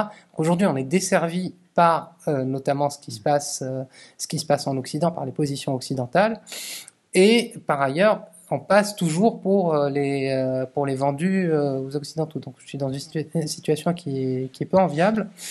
Et donc globalement, voilà ce qui se passe. Mais on a eu un cas, juste pour peut-être finir sur une note d'espoir, la radio la plus écoutée de Tunisie, qui est une radio privée, qui, contre vents et marées, a refusé de jouer le jeu dont je vous ai parlé, c'est-à-dire inviter des personnes qui vont défendre le régime, qui a l'émission politique qui reste jusqu'à aujourd'hui la plus écoutée de Tunisie, qui tient un discours, pas contre ce régime, d'ailleurs, très critique, contre tous les régimes qui se sont succédés. Et en février, on a arrêté le directeur de la radio, parce que au lieu de mettre la pression, au lieu d'arrêter directement les journalistes, là, c'était montré que finalement, oui, on arrête des journalistes parce qu'ils sont critiques. Le pouvoir a fait arrêter, en vertu de la loi antiterroriste, le directeur de cette radio, et il l'a poursuivi pour complot contre la sûreté de l'État, pour blanchiment d'argent, etc., etc. Une forte mobilisation. La radio a décidé de ne pas céder. Elle a maintenu, globalement, elle a maintenu sa ligne éditoriale. Et puis, tout était parti d'une plainte. Enfin, c'est pas Kais Saïed qui appelle les juges pour leur dire arrêtez. Non, il y a un petit peu de servitude volontaire. Il y a le système, si vous voulez. Il y a les services qui ont monté un dossier qui était totalement vide. Il y a eu une pression nationale et internationale. Et ce directeur de radio a été libéré. Et sa radio, aujourd'hui, elle continue sur sa ligne éditoriale. Donc le régime a compris, peut-être qu'il va revenir à la charge, hein, c'est possible, mais il a compris qu'il allait se casser les dents sur cette question. Donc c'est l'un des rares à avoir été libéré alors qu'il était accusé de complot contre la sûreté de l'État, etc. On va prendre, comme il est 20h17, on va prendre deux dernières questions. Il y avait monsieur là, il y a juste là. Non, derrière après... Oui, bonsoir. Vous avez peu parlé de la situation économique du pays. Je suis personnellement très inquiet de ce qui se passe ou ne se passe pas. Je suis un consultant en transition énergétique. Nous avions tenté de créer une société à Tunis. Nous avons créé une société pour développer des projets de transition énergétique. Ça s'est avéré impossible, pour des raisons que je ne vais pas développer. Et je constate qu'actuellement, tous les investisseurs en transition énergétique en Afrique ou ailleurs ont abandonné la Tunisie. La Tunisie est considérée comme c'est pas possible. Le risque pays est trop fort. Comment voyez-vous la situation ? Est-ce que vous pouvez vous exprimer un peu plus là-dessus et me lever les inquiétudes que j'ai profondes ? Malheureusement, je vais avoir du mal à lever vos inquiétudes parce que je suis assez d'accord avec vous. Il faut savoir que la Tunisie est en crise permanente depuis au moins 2008, voire 2002. Tout à l'heure, j'avais ce garçon qui s'est présenté comme juif tunisien. Depuis Il y a des analystes qui disent que c'est depuis 2002, depuis l'attentat de Rallye, parce que la Tunisie vit du tourisme et que c'est un petit peu, je vous ai dit, le coup d'envoi de la saison touristique. Donc la Tunisie, c'est pas Kais Saied qui a ramené la crise économique dans ses bagages, mais il l'a aggravé. Donc lui, il fait son coup d'État au moment où la Tunisie est totalement terrassée par le Covid. Au moment 2021 où les économies ont redémarré après le Covid, la Tunisie a très très mal redémarré parce que il y a eu un problème de vaccin, etc. Donc la Tunisie a très très bien géré la première crise. La première vague, il y a eu 50 morts en 3-4 mois et les politiciens ont eu la bonne idée de faire chuter le gouvernement qui a bien géré cette crise-là. Toujours est-il que voilà, on est dans une succession de crises économiques et ça fait que aujourd'hui arrive le 25 juillet 2021. Le 25 juillet 2021, l'idéologie dont j'ai un petit peu parlé tout à l'heure, elle est ce que je dis, c'est Marx pour les nuls, quoi. C'est Marx expliqué à des enfants au CP, c'est-à-dire que les riches sont méchants, les pauvres sont gentils. Mais c'est vraiment de ce niveau-là, hein, je caricature à peine. Et donc, il y a un discours, notamment vous avez parlé des investisseurs, il y a un discours assez virulent du pouvoir envers ces investisseurs. Il dit ça fait des années, ce qui n'est pas totalement faux, hein, ça fait des années qu'on essaye d'attirer les investisseurs, ils veulent pas être attirés. Que voulez-vous? Donc c'est vrai et faux, c'est-à-dire qu'il y a effectivement depuis 1972, la Tunisie a pris un tournant plutôt pro-entreprise avec des salaires très bas. Il y a tout un modèle qui est arrivé, qui justifie à mon sens la révolution de 2011. C'est que le modèle, en gros, c'est un modèle de modération salariale, mais la contrepartie, la jambe gauche, si vous voulez, c'est une forte intervention de l'État avec notamment les mécanismes de compensation. Sauf que ce qui se passe, ça a marché dans les années 70, et puis petit à petit, la machine s'est grippée, et ce qu'on a continué à faire, c'est on va toujours rogner sur la jambe gauche, donc toujours moins d'intervention de l'État, mais en gardant des salaires très bas. Quand vous comparez les salaires en Tunisie par rapport, ne serait-ce qu'au Maroc, qui est vraiment le pays de référence pour des raisons notamment de richesse, parce que c'est difficile de comparer la Tunisie à l'Algérie et à la Libye qui ont le gaz et le pétrole. Donc on compare souvent au Maroc, les salaires sont scandaleusement bas, mais en même temps on demande de plus en plus je ne sais plus combien de codes de l'investissement on a voté. À chaque fois, il y a toujours un code de l'investissement avec toujours des mécanismes pro-investissement. Sur des problématiques fiscales, le problème, c'est que ce serait facile de l'expliquer comme ça. Il y a une bureaucratie en Tunisie qui est délirante, qui est kafkaïenne, qui fait que, j'imagine qu'on vous a demandé des papiers juste pas possibles pour... les Tunisiens parlent par exemple de la légalisation de la signature. Aujourd'hui, pour signer un contrat, vous devez aller à la mairie, le faire légaliser. Enfin, il y a des trucs totalement ubuesque. Mais donc ce qu'explique le président, c'est que oui, on n'arrête pas de voter des codes de l'investissement qui vont toujours dans le même sens, c'est-à-dire une fiscalité plutôt basse pour l'investissement étranger. On a des bailleurs de fonds qui demandent de plus en plus moins d'intervention de l'État, ce qui passe par un renchérissement de la vie. Tout ça avant même la forte inflation qu'on a eue, qu'on a depuis des années, et qui s'est aggravée avec la crise ukrainienne. Et donc, il y a un discours aujourd'hui, effectivement, très manichéen déjà, il y a un discours très manichéen contre les étrangers, y compris les investisseurs étrangers, qu'on voit comme des personnes, ce qui peut se justifier dans certains cas. J'essaye de dire aussi ma façon de penser.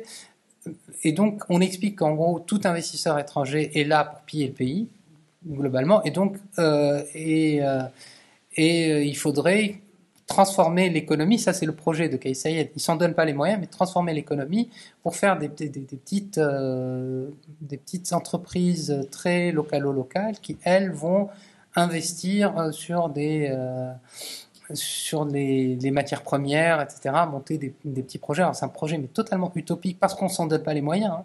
Et en gros, on veut avoir une sorte d'économie sociale et solidaire tout en étant très administré. On revient au côté autoritaire, c'est-à-dire très bureaucratique.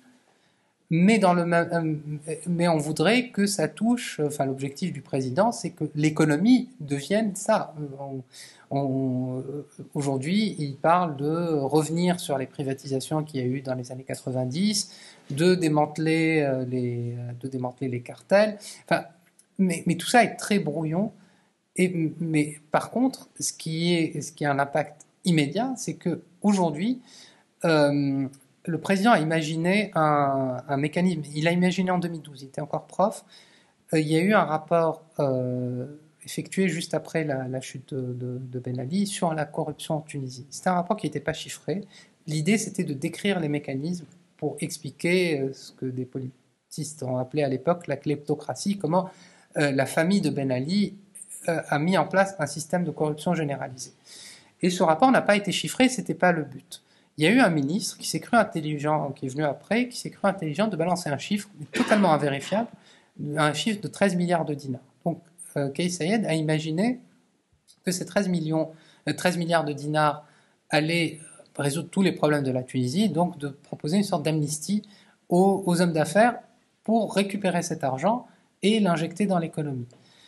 Il a mis en place, quand il s'est attribué les pleins pouvoirs, il a mis en place ce système et ça n'a pas marché parce que, c'était sur des hypothèses totalement fantaisistes. Le rapport parlait essentiellement de Ben Ali qui est mort depuis 2019, dont toute la famille vit à l'étranger, n'a aucun intérêt à rentrer en Tunisie.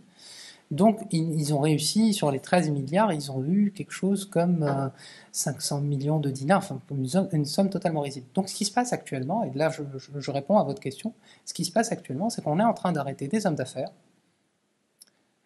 à tour de bras. On a modifié la loi pour leur dire que, en gros, il y a le président qui va décider qu'un tel, moi j'estime que tu es corrompu, donc tu dois me donner 50 milliards de dinars. Tu es d'accord, sinon tu restes en prison. Et donc là, et ça c'est tout récent, c'est une loi qui est passée il y a 2-3 semaines, et là on est passé à totalement autre chose qui va avoir ça n'a rien à voir, je connais pas votre expérience, mais ça n'a rien à voir avec ce qu'on a connu jusqu'ici. Aujourd'hui, tout homme d'affaires qui a une entreprise d'une certaine taille est par définition incorrompue, et l'idée c'est de faire une sorte de marchandage, soit tu passes à la caisse, soit on te met en prison. Ça va avoir des effets délétères sur l'investissement, que ce soit intérieur ou extérieur sur le pays. Voilà. Désolé si j'ai pas eu de réponse positive parce que je n'en vois pas. Merci Hatem. La dernière question avec vous, madame. Bonsoir. Je voulais vous poser une question concernant si vous voyez par exemple qu'il y a un lien entre le populisme en Tunisie, le populisme disons qui progresse de plus en plus en Tunisie, et les populismes dans le monde. C'est-à-dire je sais que la Tunisie c'est plus ou moins un panarabisme ou un nationalisme plutôt arabe ultra-conservateur, mais est-ce qu'il y a un lien avec la montée des extrêmes droites dans le monde et surtout en Europe et en France, par exemple. En France, tous les sondages portent Marine Le Pen très très forte, de plus en plus. La dédiabolisation du RN est complètement entamée. Et est-ce qu'il y a un lien entre le populisme en Tunisie et cette montée des extrêmes droites et celle en France particulièrement? Tout à l'heure, par exemple, vous avez dit que Kais Saied s'entend très très bien avec Giorgia Meloni. Ce n'est pas étonnant puisqu'ils sont un peu fabriqués de la même pâte, mais est-ce que c'est le cas avec les autres pays? Même si je sais qu'il a une aversion envers l'Occident, etc. Je vous pose la question parce que je suis très concernée par le sujet. J'ai vraiment participé à l'espoir démocratique qui était très très fort après 2011. J'ai été au premier plan lorsque Ben Ali a été dégagé en 2011. J'ai été militante syndicaliste journaliste en Tunisie et j'ai J'ai vécu les années qui ont suivi l'année 2011, et puis j'ai quitté la Tunisie il y a à peu près 4 ans et demi, complètement dégoûtée et très déçue par la tournure des choses. Et j'arrive en France, et maintenant en France, il y a l'extrême droite qui est en train de se mettre en place. Et donc je me dis, est-ce qu'il y a un fil conducteur? Est-ce que c'est de ma faute? Non. Comme il y a partout dans le monde, je pense, ouais. Donc je me dis, est-ce qu'il y a vraiment un lien entre les deux? Alors oui, il y a une lame de fond populiste dans le monde entier qui peut, d'ailleurs, c'est des populismes qui se nourrissent les uns des autres. Il y a la chercheuse et théoricienne du populisme de gauche qui a influencé les proches de Kais Saied, Chantal Mouffe, qui parle de moment populiste. Le moment populiste, c'est quand il y a une telle tension entre le pouvoir en place, ou le pouvoir au sens large, hein, social, économique, politique évidemment, et une masse populaire qui fait que les élites sont obligées de négocier. Et qu'est-ce que la révolution de 2011, si ce n'est des moments populistes? Il y a eu le moment du 14 janvier, les grandes masses qu'il y a eu à Sfax et à Tunis, le 12 et le 14 janvier. Je pense que c'est très important. C'est au moment où une partie de la classe moyenne, voire de la bourgeoisie, qui a décidé de lâcher le régime. Donc on a abouti à ça. Et puis Kasba 1, Kasba 2, donc c'est les mouvements qui ont porté toutes les transformations qu'il y a eu, donc la constituante, etc. Ce sont des moments populistes. Et donc la Tunisie a connu ces moments populistes, et même 2019, l'élection 2019, il y a eu un livre autour de ça, c'était un moment populiste par excellence. Et le nombre de candidats populistes avec des populismes très différents qui se sont affrontés, qui ont été élus à l'Assemblée et à la présidence de la République. Donc il y a ce moment populiste. Après, de gauche et de droite, chez Kais Saied, vraiment on trouve les deux. C'est-à-dire que la pensée, plein de guillemets, économique, elle est très inspirée par le populisme latino-américain des années 2000, où là on va retrouver